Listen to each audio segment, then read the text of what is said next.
پر رات کو تراوی میں اللہ کے سامنے کھڑا ہوا تو ہر سجدے پہ 1500 نیکی لکھی جائے گی. ہر سجدے پہ 1500 نیکی تو 40 سجدے کیے 60,000 روزانہ جیب میں ڈال کے جا رہا ہے. روزانہ 60,000 کی کمائی ہو رہی ہے. اور ہر سجدے پر جنت میں اللہ سرخ یاقوت کا ایک گھر بناتا ہے جس کے 60,000 سونے چاندی کے دروازے ہیں. اور ہر سجدے پہ اللہ تبارک و تعالیٰ ایک درخت لگاتا ہے جس کے نیچے 500 سال عربی گھوڑا دوڑ سکتا ہے. تو تراویح کا ایک سجدہ کتنی کمائی لے کر آیا؟ 1500 نیکیاں، ایک سرخ یاقوت کا گھر، ایک ایسا جنت کا درخت خوبصورت جس کے نیچے 500 سال تک گھوڑا دوڑ سکتا ہے. یہ ہر تراویح کے سجدے پر اللہ کی طرف سے ہو رہا ہے.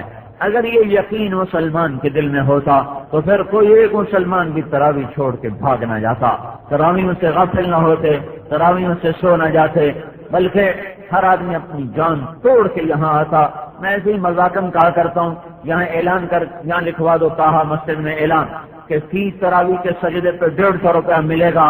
پھر دیکھو باہر کیسے لڑائی ہوتی، چاقو چلیں گے، کہے گا میری اماں نو بھی اندر واڑو، میرے پیو نو بھی اندر واڑو، نال مینوں بھی واڑو.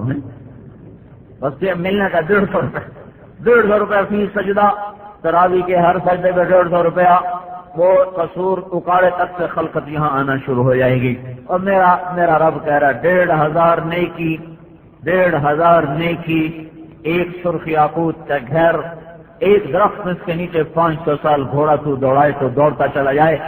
ایک سجدے پر 1 گھنٹے کی مشقت کر 20 تراویح پر اتنا کچھ اللہ دے رہا ہو، اور پھر جا کے آدمی سو جائے اور نہ آئے. کتنی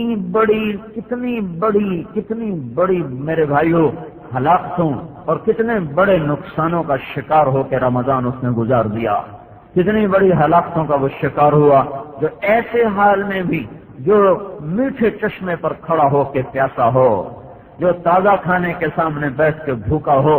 میرے بھائیوں اللہ تعالیٰ کا احسان ہوا اس امت پر کہ اس نے اس کے لیے اجر و ثواب کے در دہانے کھول دیے، اور اس کے لیے بخشش کے دہانے کھول دیے، اور اس کے لیے اللہ تعالیٰ نے اور امتوں سے بہت زیادہ آسانیاں کر کے چھوٹ دے کر اللہ تعالیٰ نے ہمارے لیے نظام چلایا.